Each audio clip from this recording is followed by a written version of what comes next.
میرا آج کا یہاں حاضر ہونا اور آپ کا پہلے سے موجود ہونا حضور علیہ السلام کی محبت کے لیے ہے، اور آج کی کانفرنس کا عنوان بھی محبت رسول صلی اللہ علیہ وآلہ وسلم ہے۔ میں اور آپ سب یہ دعویٰ رکھتے ہیں کہ ہم حضور علیہ السلام سے محبت کرتے ہیں۔ اللہ ہماری کوتاہیوں سے درگزر فرمائے اور ہم عملی طور پہ اس کے تقاضوں کو پورا کر پائیں۔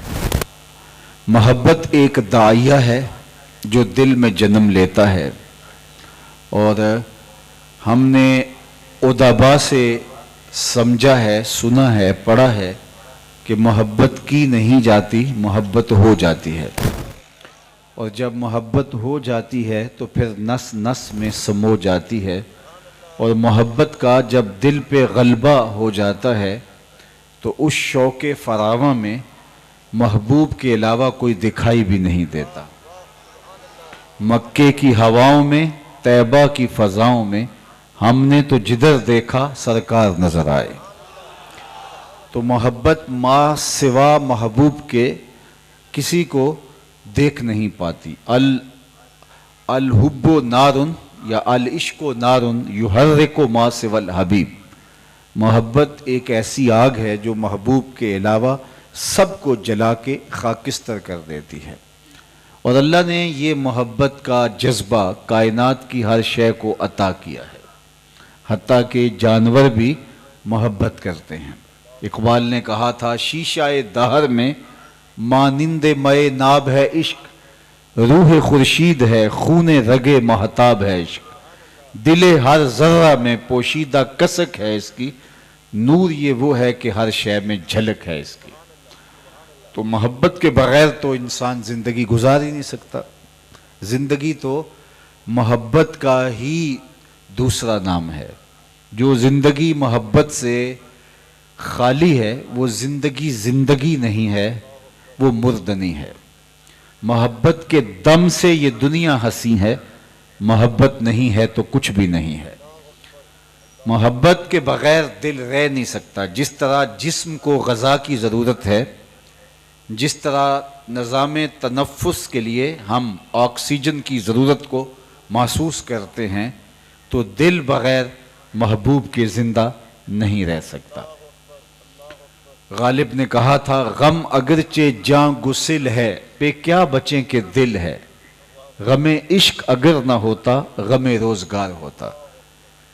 غالب نے کہا کہ اگر سینے میں دل ہے تو پھر محبت سے بچنا ممکن ہی نہیں۔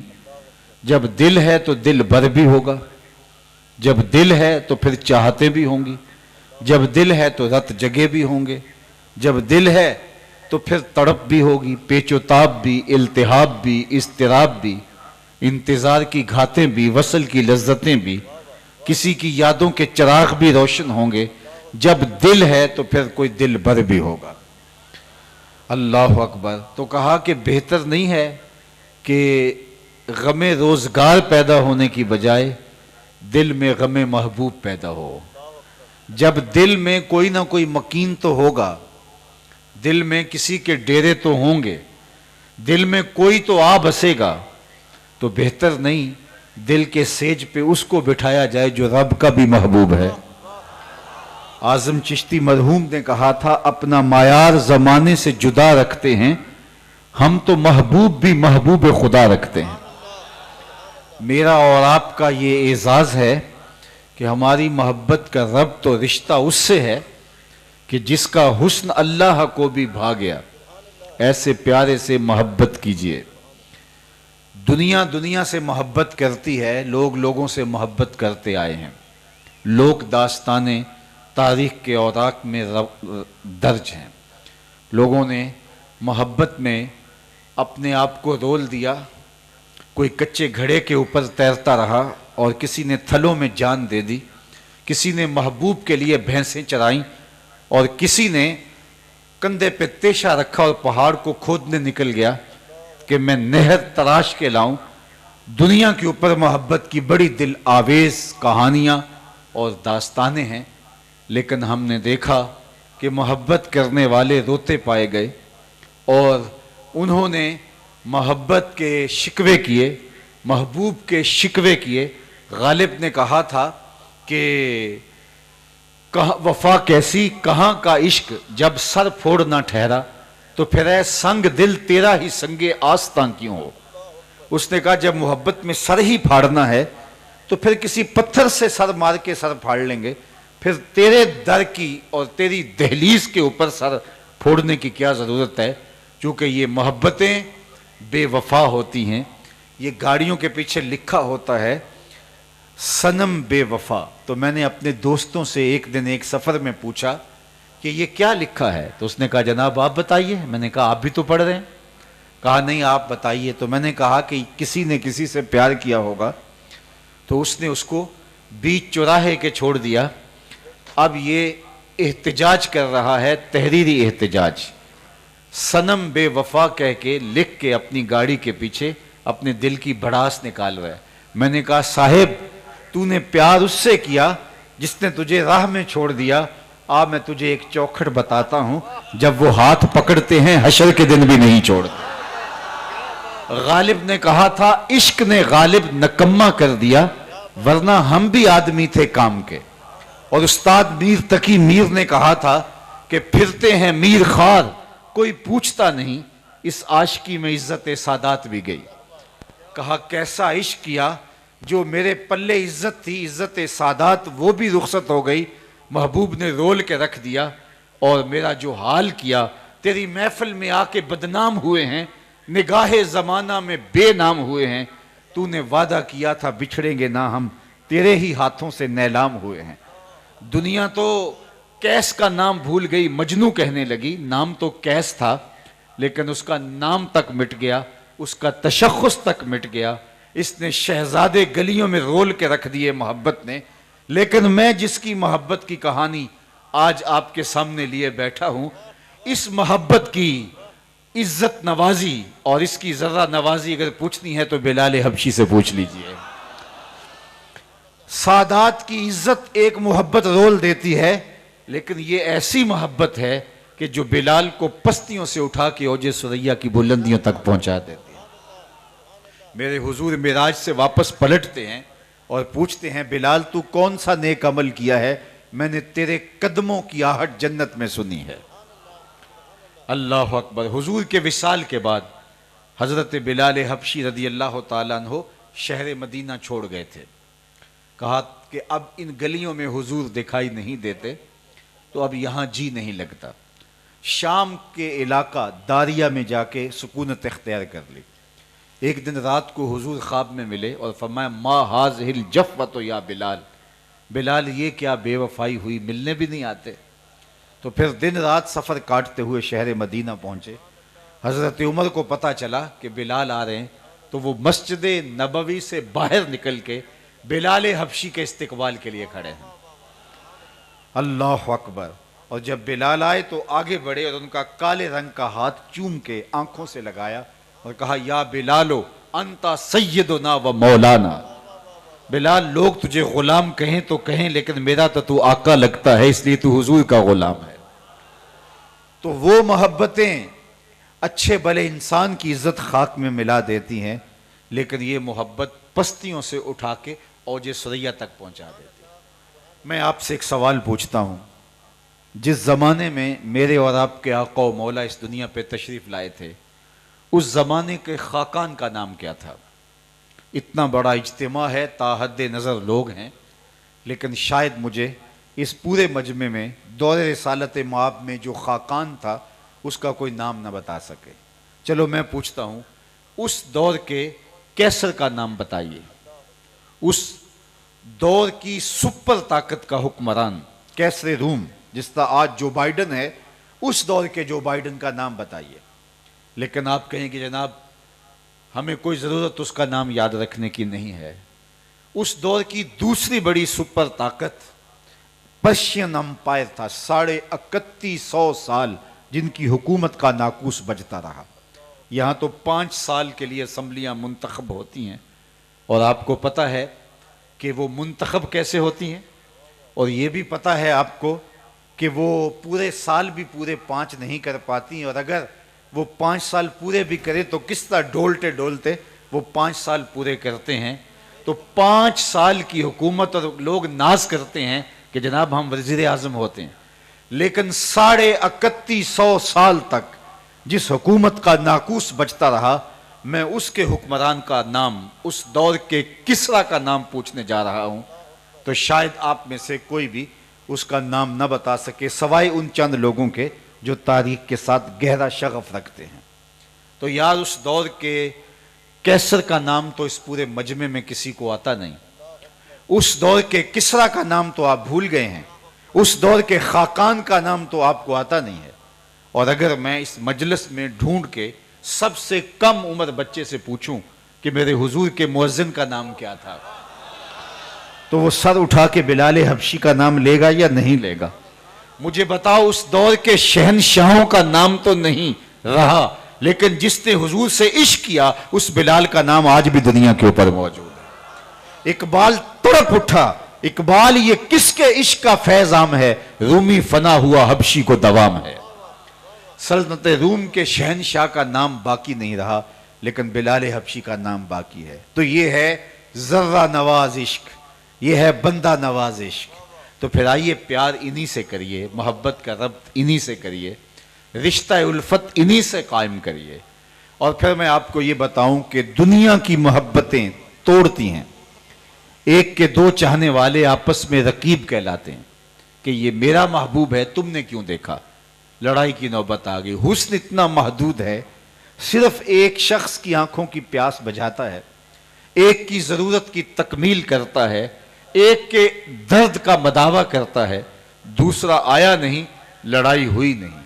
ایک کے دو چاہنے والے آپس میں رقیب کہلاتے ہیں، لیکن محمد عربی کے کروڑوں چاہنے والے آپس میں حبیب کہلاتے ہیں۔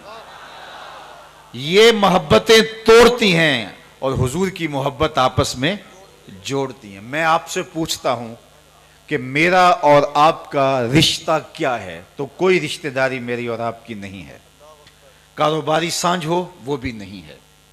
میں آپ سے گہری شناخت رکھتا ہوں تو شاید چند چہرے ہوں جن کو میں اس پورے اجتماع میں باقاعدہ پہچان سکتا ہوں، باقیوں کو میں پہچاننا بھی نہیں ہوں، نام جاننا تو دور کی بات ہے۔ لیکن آپ کی پیشانیوں پر میرے لیے جو محبت کے نقش نظر آ رہے ہیں، اور آپ کی پتلیوں کے اوپر لکھا ہوا جو میرے لیے پیار ہے، یہ کہاں سے آیا؟ میری تو آپ کی رشتہ داری بھی کوئی نہیں، میرا آپ کا کوئی کاروباری سانجھ بھی نہیں ہے، میری اور آپ کی کوئی دوستی کی ایسی داستان بھی نہیں ہے، ہم اکٹھے پڑھتے بھی نہیں رہے ہیں، ہم کسی جگہ پہ روم میٹ بھی نہیں رہے، کلاس فیلو بھی نہیں رہے، لیکن یہ امڑ کر کے آپ آ گئے ہیں۔ تو میری اور آپ کی محبت کا سبب صرف نام محمد ہے صلی اللہ علیہ وآلہ وسلم۔ اقبال نے کہا تھا، چوں گلے صد برگ مارا بو یکیست، او کے جانے ای نظاموں او یکیست، مست چشمے ساکیے بتہاستیم، در جہاں مثل مو می ناستیم، ہزاروں قومیں وجود میں آئیں، دہر میں خشک و تر کے رشتے سے، ہم نے بنیاد دوستی رکھی یاد خیر البشر کے رشتے سے۔ میرے استاد جھوم کے پڑھا کرتے تھے، محمد کی وساطت سے محبت تیری میری ہے، محبت اصل ہے ان کی، نہ تیری ہے نہ میری ہے۔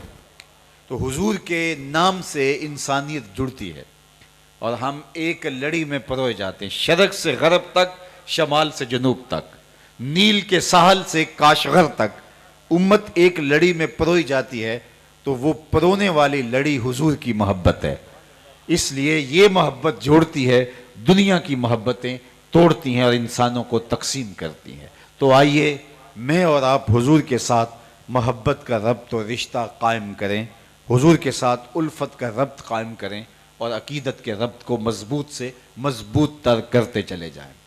دوسری بات میں عرض کرنا چاہوں گا کہ آج کوئی کسی سے محبت کرتا ہے، کسی سے پیار کا ربط و رشتہ رکھتا ہے، تو اس کے محبوب میں 1000 خامیاں ہوتی ہیں، تو وہ اس خامیوں کو چھپانے کے لیے یا ان کی کوئی تعویل کرنے کے لیے کوئی بات کرتا ہے۔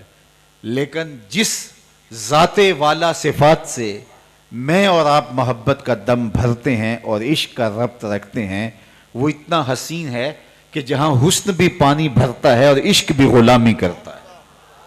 اور اس سے بڑھ کر کیا ہے کہ ہمیں ناز ہے اس بات پر کہ جو ہمارا محبوب ہے وہ رب کا بھی محبوب ہے، اور یہ وہ انداز اور یہ وہ فخر، میرا رب رب ہو کے کہہ رہا ہے فلا و ربک، محبوب مجھے تیرے رب کی قسم۔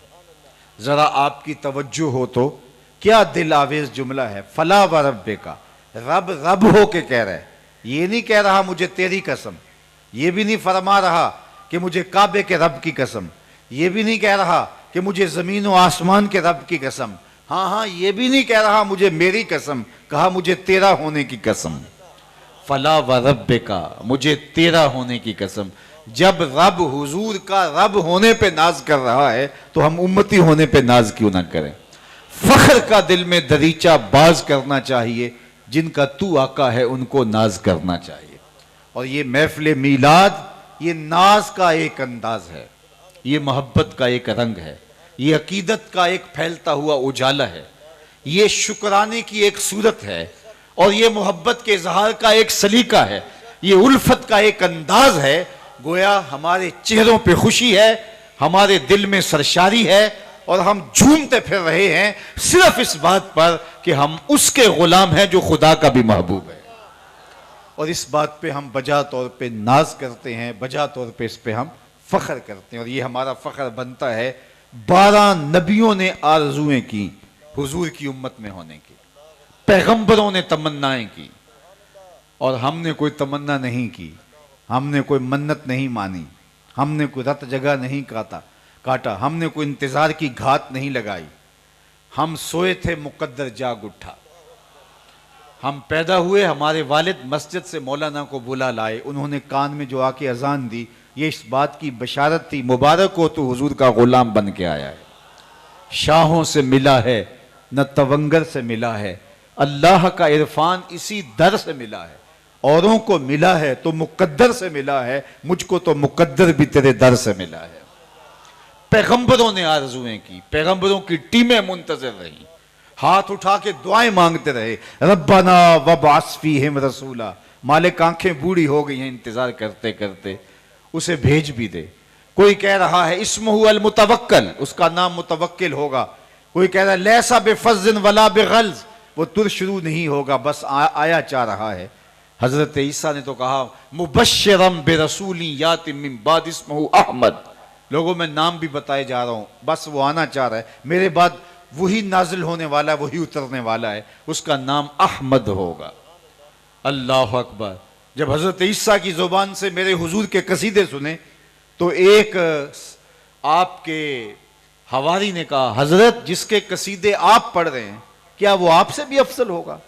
بڑی حیرت سے پوچھتے ہیں، اور حیرت کیوں نہ ہو کہ وہ عیسیٰ جو بن باپ کے پیدا ہوئے، کلمۃ اللہ و روحہ، اللہ نے ان کو بغیر باپ کے پیدا کیا، ان کے پاؤں کی ٹھوکر سے مردے اٹھ کے باتیں کرتے تھے، ان کی انگلیاں آنکھوں پہ آتی روشنی آ جاتی، مادرزاد اندھوں کو روشنی ملتی، کوڑی کے جسم پہ ہاتھ پھیرتے شفا ملتی، مٹی کا پرندہ بناتے پھونک مارتے ہوا میں اڑنے لگتا۔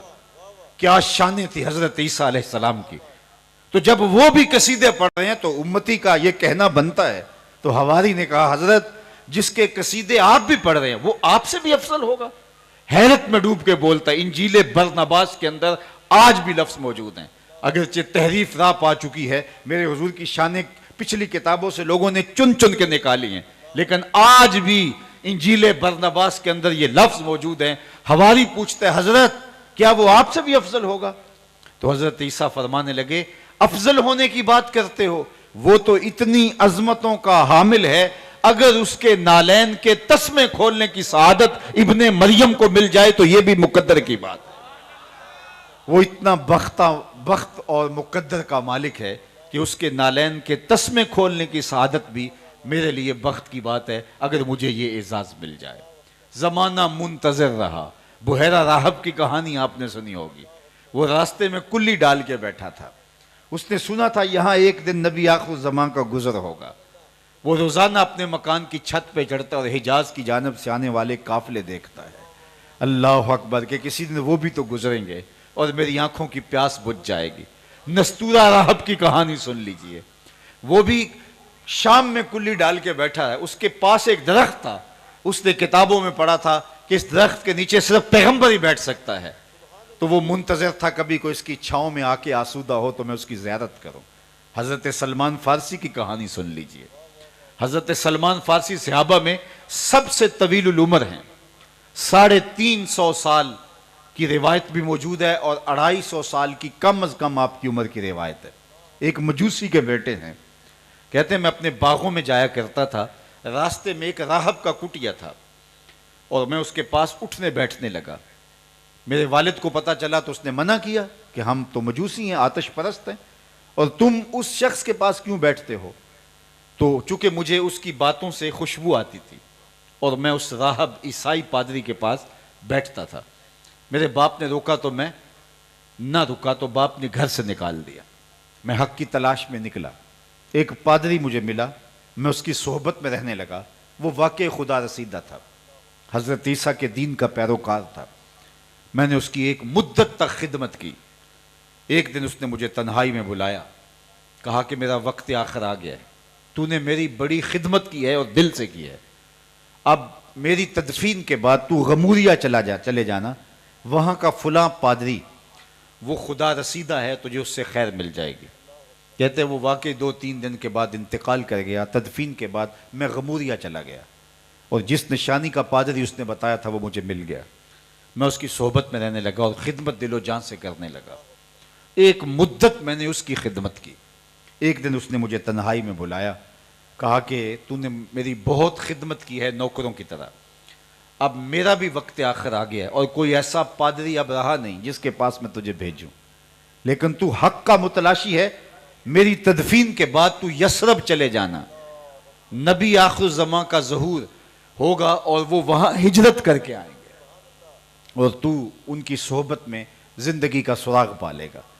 کہتے ہیں میں نے کہا کہ میں در بدری کی خاک چھانی ہے، کوئی شخص مدعی نبوت ہو اور میں دھوکہ کھا جاؤں، مجھے کوئی پکی نشانیاں بتاؤ تاکہ میں دھوکہ نہ کھاؤں۔ تو اس نے کہا 3 نشانیاں ہوں گی، ایک صدقہ قبول نہیں کرے گا، دوسری نشانی ہدیہ رد نہیں کرے گا، تیسری نشانی 2 کندھوں کے درمیان مہر نبوت ہوگی۔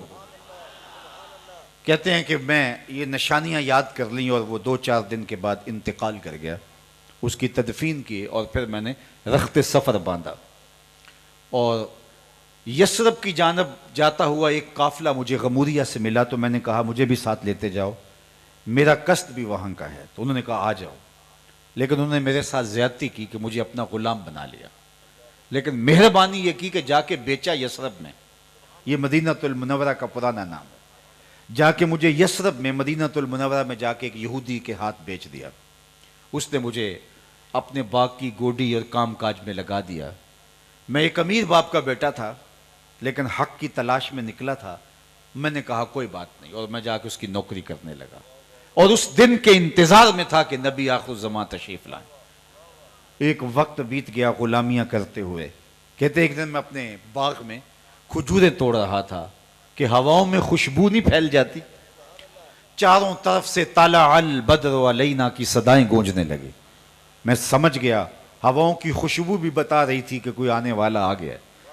میں نے چھلانگ لگائی اور دوڑ پڑا۔ میرا مالک سمجھا شاید غلام بھاگ رہا ہے، تو اس نے دوڑ کے مجھے پکڑ لیا۔ میں نے کہا کہ میں بھاگ نہیں رہا، میں نوکر تمہارا ہی ہوں، میں غلام تمہارا ہی ہوں، لیکن دل غلام کسی اور کا ہے۔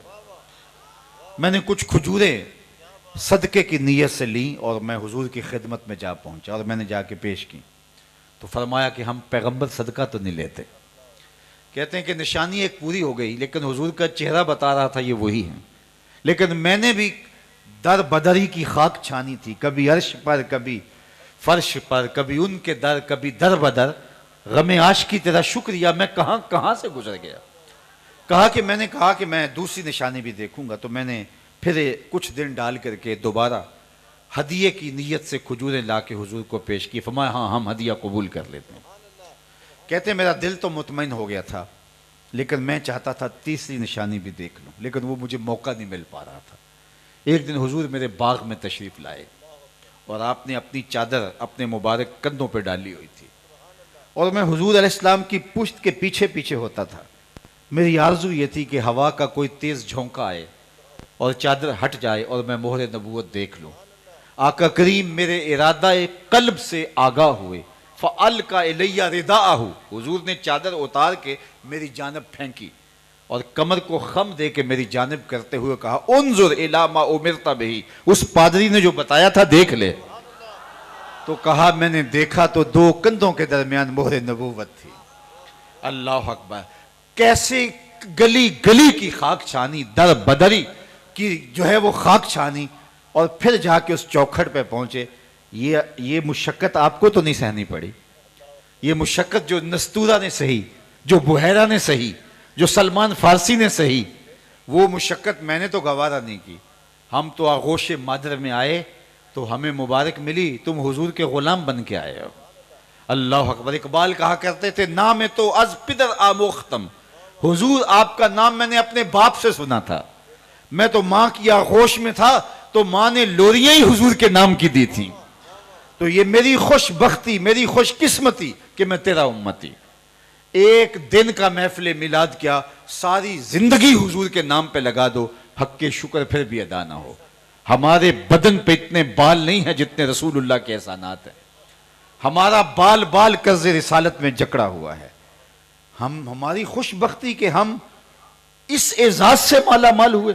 کنتم خیر امت اخرجت للناس، یہ آپ کو کہا گیا ہے نا، یہ مجھے کہا گیا ہے. مجھے بتاؤ ہم اس لائق ہیں، ہم اس اہل ہیں کہ اتنا بڑا اعزاز پائیں؟ لیکن اصل شرف مکان کا نہیں ہوتا، شرف مکین کا ہوتا ہے.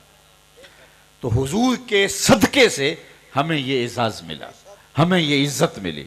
آقا کریم نے فرمایا کہ ایک شخص فجر سے لے کر شام تک مزدوری کرتا ہے، اس کو ایک کی رات ملتا ہے مزدوری.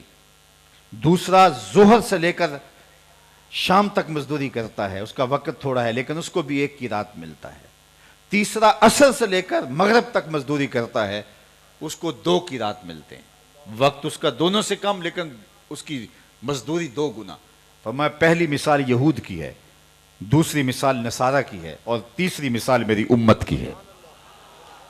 ایک ہی رات لیلۃ القدر کی ایسی ہے کہ 1000 مہینوں سے بہتر ہے. ایک نیکی کرو گے 10 نیکیوں کا ثواب ہے. ایک دانہ اللہ کی راہ میں خیرات کرو گے 700 گنا ثواب ملے گا. اور اگر توفیق یاوری کرے، اللہ کی مدد نصرت شامل ہو تو حرم میں ایک سجدہ کرو گے 1,00,000 سجدوں کا ثواب ملے گا. ایک نیکی کرو گے 1,00,000 نیکیوں کا ثواب ملے گا. یہ کتنا بڑا اعزاز ہے، یہ کتنا بڑا شرف ہے. یہ مجھے دیا گیا، یہ آپ کو دیا گیا. میرے اور آپ کی عمل اگر ہم دیکھیں تو ہمیں شرم آئے، لیکن کنتم خیر امت اخرجت للناس، یہ اعزاز حضور کے صدقے سے دیا گیا. تو اس لیے اس کا شکرانہ ہے یہ محفل میلاد. اور آقا کریم علیہ الصلوۃ والسلام سے محبت کیوں نہ کریں؟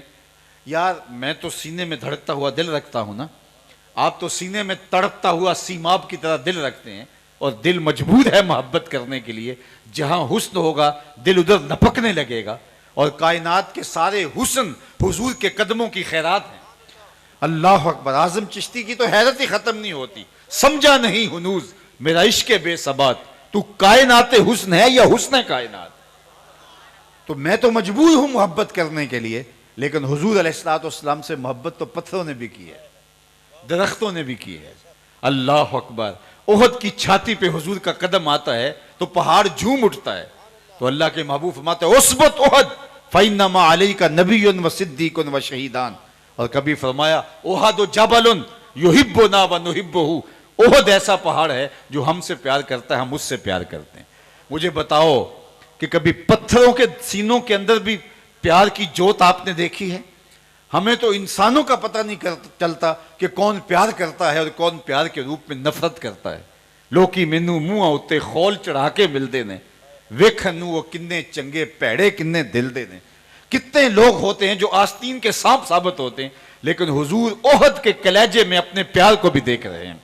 اور آؤ تمہیں محبت کی ایک دل آویز کہانی سناؤں. صحیح بخاری میں یہ کہانی ہے، دل آویز کہانی، خوبصورت کہانی. اللہ اکبر. حضور منبر پہ تشریف فرما ہے، اچانک مجمع سے رونے کی آواز آنے لگی، اور رونے والا اس درد سے روتا ہے کہ لگتا اس کا کلیجہ پھٹ جائے گا. حدیث میں لفظ ہیں کناکت الخلوج، جس طرح اونٹنی کا بچہ گم ہو جائے اور وہ چیخیں مارتی ہے، دھاڑے مارتی ہے، رونے والا اس درد سے روتا ہے. صحابہ دائیں بائیں دیکھتے ہیں لیکن رونے والا دکھائی نہیں دیتا. دل لرز رہے ہیں سینوں کے اندر. مسجد نبوی اس کے رونے کی چیخوں سے گونج اٹھی اور صحابہ حیرت میں مبتلا ہیں. رونے والے کے رونے میں درد بھی ہے اور اس کی چیخیں اس سے مسجد گونج اٹھی ہے. اور حیرت یہ ہے کہ رونے والا اس درد سے روتا ہے اور وہ دکھائی بھی نہیں دیتا.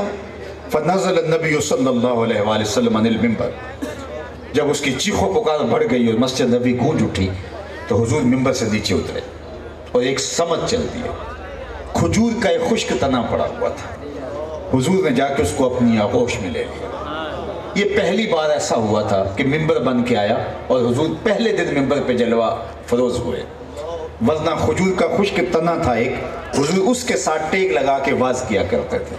لوگ زیادہ ہو گئے تو صحابہ نے کہا کہ منبر ہونا چاہیے تاکہ دور والے بھی حضور کی زیارت کے نور سے مالا مال ہو سکے. تو آج جب منبر بچھایا گیا تو اس تنے کو صحابہ نے اٹھا کے مسجد کے کونے میں ڈال دیا. تو یہ اس کے رونے کی آواز تھی. حضور گئے اور جا کے اس کو اپنی آغوش میں لے لیا. جس طرح بچھڑا ہوا بچہ ماں کی گود میں آ جائے تو اس کی ہچکیاں بن جاتی ہیں، اس تنے کی ہچکیاں میں بخاری کی روایت آپ کے سامنے رکھ رہا ہوں. امام سبودی نے تو بڑی تفصیل کے ساتھ اس کو وفاء الوفا میں لکھا. اس کی ہچکیاں بن گئی، گگھی بن گئی اور وہ سسکیاں لے لے کے رونے لگا. اور آقا کریم علیہ السلام اس کے اوپر اپنا دست شفقت پھیرتے چلے جا رہے ہیں اور اس کی آواز بتدریج کم ہوتی چلی جا رہی ہے. پھر آہستہ آہستہ حضور تسلی دی، وہ خاموش ہوا. حضور واپس منبر پہ تشریف لے گئے. صحابہ کی آنکھوں میں حیرت تھی، استعجاب تھا. کبھی درخت بھی روئے ہیں، کبھی خشک تنوں سے بھی چیخنے کی آواز آئی ہے. زندگی میں پہلی مرتبہ یہ منظر دیکھا تھا. تو صحابہ کی آنکھوں میں جب حضور نے سوال دیکھا تو ایک جملہ ارشاد فرمایا، لو لم افعل ھذا لحن الی یوم القیامہ. اے صحابہ سن لو کان کھول کے، اگر میں منبر سے اتر کے اپنے عاشق زار کو تسلی نہ دے کے آتا یہ قیامت تک روتا ہی رہتا. اس کی چیخیں دنیا سنتی، یہ میرے فراق میں کبھی چپ نہ کرتا. حضرت حسن بصری رضی اللہ تعالیٰ عنہ اس حدیث کی روایت کرتے ہوئے بلک بلک کے رونے لگے. کہا ایک درخت کے کلیجے میں حضور کا اتنا پیار ہے، ہم تو سینے کے اندر دل رکھتے ہیں، ہم حضور کی محبت کے اندر کیوں نہیں روئیں گے؟ ہم آنسوں کا خراج کیوں نہیں دیں گے؟ یہ حضور کی محبت ہے، یہ حضور کا پیار ہے، یہ حضور علیہ الصلوۃ والسلام کی الفت کے رنگ ہیں. ایک صحابی جن کا نام صوبان ہے، آقا کریم نے فرمایا کہ کیا ہے صوبان تمہیں؟ تم بڑے کمزور دکھائی دے رہے ہو، تمہیں کوئی بیماری ہے؟ عرض کی حضور مجھے کوئی بیماری نہیں، ایک خیال نے مجھے کمزور کر دیا، ایک سوچ نے میرا یہ حال کر دیا. فرمایا کیا ہوا؟ کیا تمہارا خیال ہے جو تمہارے اوپر غالب آیا اور تمہاری صحت گر گئی؟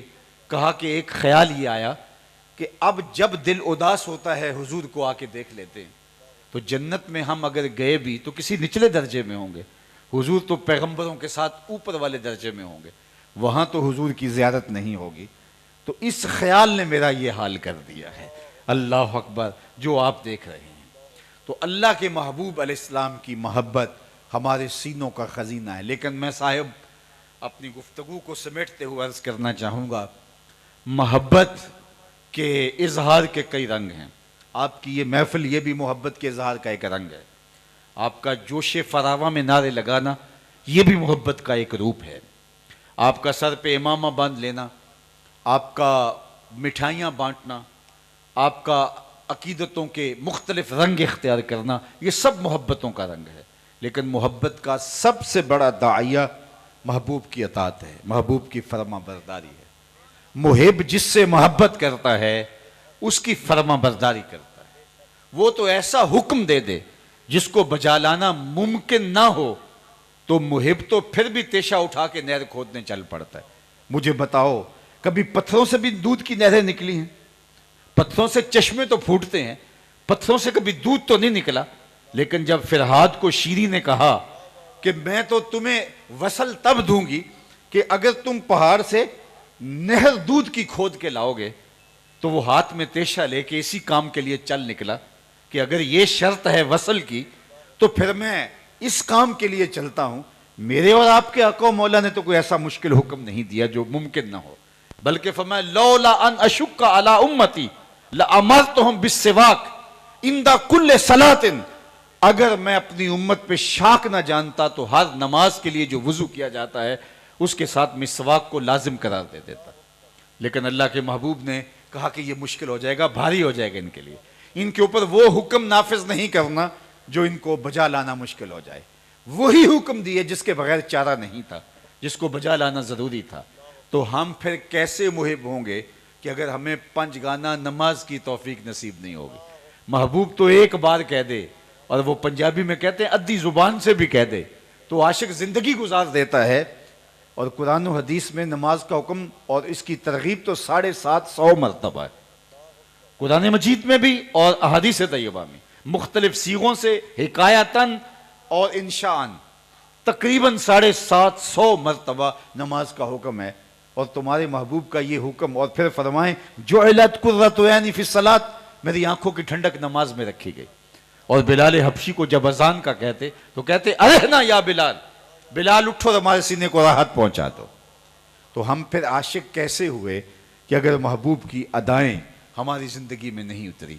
محبوب کا حکم تو بہت بڑی بات ہوتی ہے، محب تو محبوب کی منشا کو بھی سمجھتا ہے. مدینے کی ایک گلی سے حضور کا گزر ہوا تو ایک ایسا گھر بن رہا تھا جو طرز تعمیر حضور کو کسی وجہ سے پسند نہیں تھی. تو آقا کریم نے گزرتے ہوئے پوچھا یہ کس کا گھر ہے؟ تو کہا فلاں انصاری صحابی کا. حضور علیہ السلام نے کچھ نہیں کہا، گزر گئے.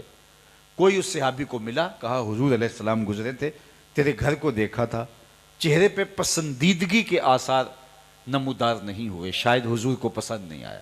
اس نے کہا اچھا ہاں بالکل ایسا ہی ہوا. اس نے کدال پکڑا اور مکان زمیں بوس کر دیا. 2-4 دن کے بعد آقا کریم کا دوبارہ گزر ہوا تو وہاں ملبے کا ڈھیر پڑا ہوا تھا. کہا اس صحابی کو بلاؤ. بلایا، کہا میں گزرا تھا تیرا مکان دیکھا تھا، آج ملبے کا ڈھیر دیکھ رہا ہوں، کیا ہوا؟ کہا حضور میں نے خود گرایا ہے. فرمایا کیوں؟ عرض کی سنا تھا آپ کو پسند نہیں، سنا تھا آپ کو پسند نہیں، میں سر سے لے کر پاؤں تک دیکھوں میرا کیا کیا حضور کو پسند نہیں، میں عقیقے سے لے کر ولیمے تک دیکھوں میرا کیا کیا حضور کو پسند نہیں، میں گھریلو زندگی سے لے کر کے کاروبار تک دیکھوں میرا کیا کیا حضور کو پسند نہیں، میں نجی سے زندگی سے لے کے امور سیاست تک دیکھوں میرا کیا کیا حضور کو پسند نہیں. محمد دی زیارت محمد دے رنگ وچ چوں بنا میں مصطفیٰ خانم درود، از خجالت آپ می گردد وجود، عشق می گویت کہ محکوم غیر، سینائے تو از بتا مانند دیر، تا نداری از محمد رنگ و بو، از زبان خود میالہ نام ہو. کہا کہ اگر ان کے طریقہ حیات کو اختیار نہیں کرتا تو اپنی زبان سے ان کا نام میلا نہ کرنا. ان کا اگر ہوا ہے تو پھر ان کا ہو کے دکھا. میرے استاد فرمایا کرتے تھے یہ نہ ہو کہ لوگ تمہیں پوچھے تم کون ہوتے ہو اور تمہیں بتانا پڑے صاحب مسلمان ہوتے ہیں، یہ دیکھو مذہب کے خانے میں اسلام لکھا ہے. آپ فرمایا کرتے تھے صاحب نہ کسی کو پوچھنے کی نوبت آئے نہ تمہیں بتانے کی ضرورت، تمہاری وضاقتہ طرز زندگی ایسی ہونی چاہیے تم دور سے آ رہے ہو لوگ کہیں وہ دیکھو حضور کا غلام آ رہا ہے، نور آنکھوں میں تو چہروں پہ اجالے ہوں گے، مصطفیٰ والوں کے انداز نرالے ہوں گے. اللہ کے محبوب علیہ السلام تشریف فرما تھے. ایک صحابی آئے اور وہ ایک طویل سفر کے بعد مدت کے بعد مدینہ المنورہ میں آئے تھے، غالباً بحرین سے آئے. انہوں نے حضور علیہ السلام کو سلام عرض کیا. آقا کریم نے رخ پھیر لیا. وہ سمجھے کہ اتفاقاً ہو گیا، کبھی ایسا ہو جاتا ہے. تو جدھر حضور نے رخ پھیرا ادھر سے جا کے پھر دوبارہ سلام عرض کی. آقا علیہ السلام نے پھر رخ پھیر لیا. تو وہ بہت پریشان ہوئے، سمجھ گئے کہ حضور علیہ السلام ناراض ہیں، لیکن انہیں یہ نہیں پتا تھا کہ ناراضگی کی وجہ کیا ہے. وہ صحابہ کو پوچھتے پھر رہے ہیں کہ حضور علیہ السلام ناراض ہیں، لیکن یہ سمجھ نہیں کہ ناراض کیوں ہیں. تم بتا سکتے ہو کہ ناراضگی کی وجہ کیا ہو سکتی ہے؟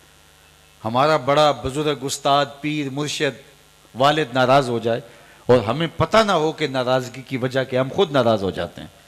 لیکن وہ صحابی پوچھتے پھر رہے ہیں کہ حضور علیہ السلام مجھ سے ناراض ہیں، مجھے سمجھ نہیں، تم کچھ بتا سکتے ہو؟ انہوں نے غور کیا، کہا ہاں یہ جو تو نے سونے کی انگوٹھی پہن رکھی ہے ناراضگی کی وجہ یہ ہو سکتی ہے، کیونکہ آقا کریم اس کو منع کر فرما چکے. سونا چاندی ریشم مردوں کے لیے حرام ہے، اس کو آتش دوزخ کا انگارہ قرار دیا حضور نے. تو کہا حضور کی ناراضگی کا سبب شاید یہ ہو چونکہ تم یہاں تھے نہیں اور تمہیں پتہ نہیں، بعد میں ممانت آئی ہے اور ناراضگی کا سبب یہ ہو سکتا ہے. وہ آگے بڑھے, وہ سونے کی انگوٹھی اتار کے حضور کو پیش کرتے ہوئے کہا حضور اس وجہ سے ناراض ہیں یہ رہی. آقا کریم نے پکڑا اور یوں پھینک دے. ناراضگی کی وجہ یہی تھی. ناراضگی ختم ہو گئی, مجلس چلتی رہی. جب مجلس اختتام کو پہنچی, لوگ گھروں کو پلٹنے لگے اور یہ بھی واپس جانے لگے, تو کسی نے توجہ دلائی کہ وہ انگوٹھی تو اٹھا لو, تمہاری بیوی تو پہن سکتی ہے, تم اگر شرعن نہیں پہن سکتے لیکن بیوی تو پہن سکتی ہے اور تمہاری ملکیت ہے, اٹھا لو. تو صحابی نے کیا جواب دیا وہ سنیے, اور میری گفتگو اختتام کو پہنچ گئی, اور اس کو ان کانوں سے نہیں دل کے کانوں سے سنیے. جب صحابہ نے کہا وہ انگوٹھی اٹھا لو, تو اس نے کیا کہا, واللہ لا آخذہ وقد طرحہ رسول اللہ صلی اللہ علیہ وآلہ وسلم. اس نے کہا اللہ کی قسم میں اس انگوٹھی کو کبھی نہیں اٹھاؤں گا جس کو میرے حضور نے پھینک دیا ہے. پڑی رہے میں کبھی نہیں اٹھاؤں گا. یہ سونا ہے, ہیرا ہے, موتی ہے, جوہر ہے, پکھراج ہے, لال ہے, کچھ بھی ہے, پڑا رہے, نہیں اٹھاؤں گا جس کو میرے حضور نے پھینک دیا. میں اور آپ محبت رسول کانفرنس کے اندر یہاں بیٹھے بیٹھے سوچیں, ہم کوئی ایسی عادت تو نہیں اٹھا رکھی جو حضور نے پھینک دی ہو, ہم نے کوئی ایسی دوستی تو نہیں اٹھا رکھی جس کو حضور نے پھینکا ہو, ہم نے کوئی ایسا کاروبار تو نہیں اٹھا رکھا جس کو حضور نے پھینکا ہو, ہم نے کوئی ایسا رویہ تو نہیں اٹھا رکھا جس کو حضور نے پھینکا ہو, ہم نے کوئی ایسا انداز زیست تو نہیں اختیار کر رکھا جس کو حضور نے دور کر دیا ہو, ہٹا دیا ہو. یہ مجھے اور آپ کو سوچنا ہے.